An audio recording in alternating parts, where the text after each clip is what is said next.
Nous voulons t'écouter, Père éternel. Ta parole nous guérit. Ta parole nous restaure. Ta parole nous bénit, Seigneur. Laisse que ton nom soit glorifié, Seigneur, dans le nom tout-puissant de Jésus. Gloire à ton nom, Seigneur. Gloire à ton nom, Jésus. Au nom de Jésus-Christ. Amen. Amen. Nous acclamons encore le Seigneur, Dieu tout-puissant. Voilà, nous sommes en train de continuer toujours notre merveilleux thème intitulé « La puissance de la vérité ». Et donc, cette puissance découle de la personne de Dieu. Et la vérité aussi, c'est la personne de Dieu. Et donc, la vérité a des effets. La vérité apporte des grandes choses. La vérité vient pour nous affranchir. Et nous avons pour verset biblique de base, nous avons dit, Jean chapitre 8, verset 32, il est écrit, vous connaîtrez la vérité et la vérité vous affranchira. Est-ce qu'on peut acclamer le Seigneur? Chers frères et sœurs, nous venons à l'église pour écouter la parole. Et cette parole est la parole de la vérité. Oui, et la Bible l'appelle aussi l'évangile du salut. Dans Éphésiens chapitre 1, verset 13, il dit, on lui pousse aussi, après avoir entendu la parole, la vérité, l'évangile de votre salut.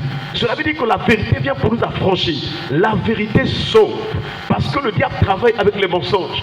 Mais si tu écoutes la vérité, la puissance de la vérité va commencer à changer. Ta manière de penser, la vérité va te faire montrer ce qui est vrai. Là où tu étais dans ton mensonge, là où tu étais aveuglé. Nous l'avons rappelé que dans 2 Corinthiens chapitre 4, à partir du verset 3 au verset 4, la Bible déclare, si notre évangile est voilé, il est voilé pour ceux qui périssent. Pour les incrédules, dont le Dieu de ce siècle a aveuglé l'intelligence, afin qu'ils ne voient pas briller la splendeur de la gloire de l'évangile de Christ. Ça veut dire que le diable voile. Le diable met des voiles sur les consciences des gens. Le diable empêche les gens de comprendre la vérité, de comprendre le vrai. Et en ce moment-là, quand quelqu'un n'a pas le vrai, quand quelqu'un est ignorant, alors qu'est-ce qui va se passer? Il va croire au mensonge. Tous les jours, le diable est en train d'emmener les gens à croire au mensonge. Il y a des vies, il y a des générations qui sont passées, ils sont morts dans le mensonge ou dans le faux. Mais à toi qui as reçu la grâce de venir à l'église, tu dois te donner totalement au Seigneur Jésus. Tu dois méditer la parole, afin que la parole de la vérité puisse te rendre sage. Est-ce qu'on peut acclamer le Seigneur? La Bible déclare que la loi de l'Éternel est parfaite. La parole de Dieu est parfaite. Cette parole-là, cette loi de Dieu, elle restaure l'âme. Là où l'âme était dans les erreurs, là où l'âme était dans la prison spirituelle, alors lorsque l'âme écoute la parole, alors ton âme est délivrée. Voilà pourquoi nous voyons que l'évangile du salut, c'est l'évangile de la vérité, c'est la parole de la vérité qui affranchit, qui délivre notre âme. Voilà pourquoi tu dois te donner totalement à cette parole. Mais lorsque la vérité apporte quelque chose dans notre vie, le but de la vérité, c'est de briser les chaînes, c'est de nous délivrer des prisons. S'il y a des prisons physiques, il y a aussi des prisons spirituelles. Il y a des gens qui marchent, mais ils sont parfois bloqués dans les prisons spirituelles. Je vous assure, dans le monde spirituel, il y a des prisons. Il y a des liens, il y a des chaînes. C'est seulement la vérité, la parole, qui est capable de rentrer dans cette dimension pour briser les chaînes et les liens. Et nous prions ce matin dans le nom puissant de Jésus. Les chaînes soient brisées au nom de Jésus. Les prisons spirituelles soient renversées au nom de Jésus. Que ta vie, ton esprit, ta vie, ton âme sortent de toute prison au nom de Jésus. Chers frères et sœurs, le psaume c'est-à-dire, tire mon âme de sa prison. Tire mon âme de sa prison. Donc si tu ne mets pas l'action, si tu ne te donnes pas totalement à la vérité de la parole, ton âme peut être dans une prison spirituelle.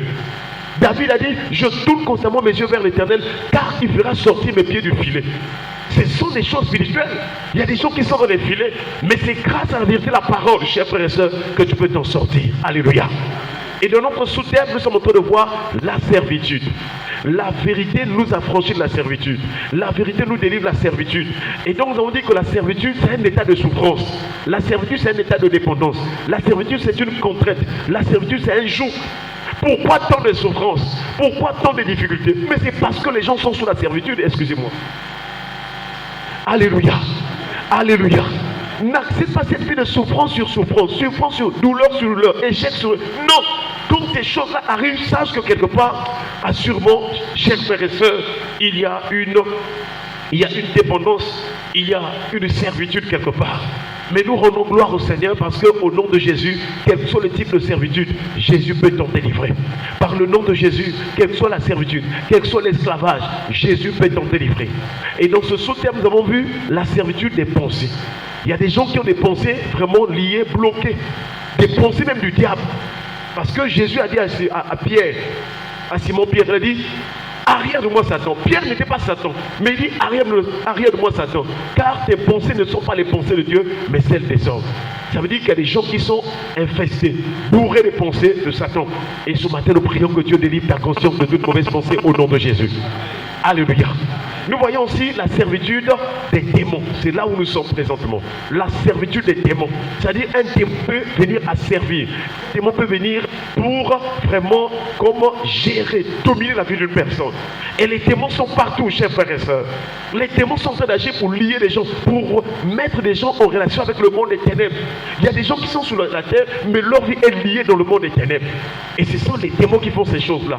En tant qu'enfant de Dieu, en tant que fille du royaume, tu dois te lever dans la prière pour chasser, pour détruire les œuvres des démons. Car si tu ne les chasses pas, chers frères et sœurs, tu peux être asservi par ces démons. Et ce matin, nous prions qu'au nom de Jésus, tout esprit qui t'avait asservi te quitte au nom de Jésus. Est-ce qu'on peut acclamer le Seigneur? Nous avons dit que beaucoup de gens ne comprennent pas pourquoi nous prions beaucoup pour chasser les démons. Beaucoup de gens sont aveuglés à propos, mais la Bible nous en dit long. Et le Seigneur a donné une promesse, il dit, voici les miracles qui accompagneront tous ceux qui auront cru. La première des choses, ils chasseront. En mon nom, ils chasseront les démons. Ça, c'est Jésus qui a dit. Parce qu'il sait que dans ce monde-là, ce qui bloque les gens, ce sont les démons. On n'a pas peur des démons, on n'a pas peur de quoi que ce soit des esprits impurs, mais nous devons les chasser parce que si tu ne les chasses pas, ils seront là. Ils vont tenter de te bloquer, de te retenir. Ils vont tenter de te mentir pour croire au mensonge. Il y a des croyances ici qui sont des croyances du monde des ténèbres. Il y a des gens qui croient aux choses vraiment mauvaises. Il y a des gens qui croient aux idoles. Parce que les démons les ont envoûtés pour croire à ces idoles. Voilà pourquoi il faut les chasser. Et si tu vois une église qui ne chasse pas les démons, c'est aussi un problème. Alléluia. Alléluia. Nous voyons donc qu'il y a aussi la servitude des démons. Et donc les démons existent, il faut les chasser. Il faut refuser d'être esclave d'un démon, d'un esprit. Mais comment savoir qu'il y a un démon ou bien une puissance de démoniaque sur moi ou dans ma vie? Les démons agissent aussi par un certain nombre de comportements. Les démons agissent aussi par un certain nombre de formes ou un certain nombre de choses qui sont désagréables, qui sont quand même bizarres dans la vie des hommes. Lorsque tu vois dans ta vie des phénomènes bizarres pendant des années, sache que parfois c'est un esprit. Et vous allez vous souvenir que quand Jésus a commencé son ministère, il a commencé à faire des miracles. Il priait, il chassait les démons. Mais il y avait des catégories de personnes qui avaient des situations qui avaient perduré, des situations durables, des situations depuis des années. Nous connaissons cet homme-là qui était au bord de la piscine de Bethesda. Il avait fait 38 ans de maladie, 38 ans de paralysie. Vous connaissez aussi cette femme de Luc chapitre 13. Elle était courbée depuis 18 ans. Donc les démons peuvent retenir une personne dans la servitude pour nous des années. Lorsque la situation est normale, chers frères et sœurs, quand tu pries ou bien quand tu suis le traitement, ça marche. Mais quand tu fais tout, ça ne marche pas. Et quand ça revient pour nous des années, alors c'est un démon, c'est un esprit impur. Chers frères et sœurs, je ne suis pas venu pour te communiquer la peur ou bien pour faire vraiment la propagande des démons. Mais je voudrais te dire que les démons existent. Et donc Jésus est venu pour nous donner le pouvoir de les chasser en son nom. Est-ce qu'on peut acclamer le Seigneur? Dans la Bible, il y a des noms des démons qui sont cités. Mais aussi, on dirait, des noms qui englobent tout l'ensemble ou la majorité ou les types de démons. Lorsque la Bible dit par exemple esprit impur, ça peut être un type d'esprit donné. Lorsque la Bible dit par exemple esprit malin, ça peut être un démon, un type de démon donné. Mais il y a des démons aussi qui sont nommés vraiment avec leurs activités. Il y a par exemple des démons de mensonge, les démons de jalousie. Donc lorsqu'une personne vit en manifestant la jalousie, c'est un démon, c'est un esprit qui conduit cette personne ou son cœur à la jalousie. Lorsqu'une personne est dans le mensonge, alors c'est un esprit. Mais aux yeux des hommes, on peut se dire que c'est lui-même. Ah, quel démon! Les gens peuvent dire, oh non, c'est lui-même qui fait cela. Mais ils oublient que pour qu'une personne arrive à faire cela, il faut qu'il y ait une puissance qui le pousse à faire ce qui est mal. Or, le royaume du malin, c'est le monde des démons. Alléluia. Et donc tu ne dois plus accepter qu'un esprit te conduit à un mauvais comportement, à une mauvaise conduite. Voilà pourquoi, chers frères et sœurs, dans la Bible aussi, il est cité des noms. Nous avons par exemple, dans Lévitique chapitre 20, à partir du verset 27, il est écrit, Si un homme, Lévitique chapitre 20 à partir du verset 27, si un homme ou une femme, ça veut dire que les démons peuvent agir dans une femme, ça peut agir dans un homme. C'est vrai que dans les églises, souvent ce sont les femmes qui tombent par des démons, mais les démons ne fuient pas le genre. Oh non, c'est un homme, je ne vais pas rentrer. Non, les démons peuvent agir dans un homme tout comme dans une femme. Et ici, la Bible déclare, si un homme ou une femme ont en eux l'esprit des morts, si un homme ou une femme ont en eux, ça veut dire qu'à l'intérieur de leur vie, si un homme ou une femme ont en eux, donc il y a des gens qui marchent ici, qui se promènent, ils sont des démons en eux. Physiquement, tu vois, c'est une personne qui marche, qui parle, mais à l'intérieur, il y a un démon. Voilà pourquoi la prière est intense. Voilà pourquoi tu dois être dans des programmes de jeûne et prière. Chaud. Il faut que ce démon-là quitte ta vie. Alléluia. Imagine-toi si le démon est déjà à l'intérieur d'une personne. Le démon va pousser la personne à faire sa volonté. Donc l'homme, la personne là, au lieu de faire sa propre volonté, il fera la volonté du démon.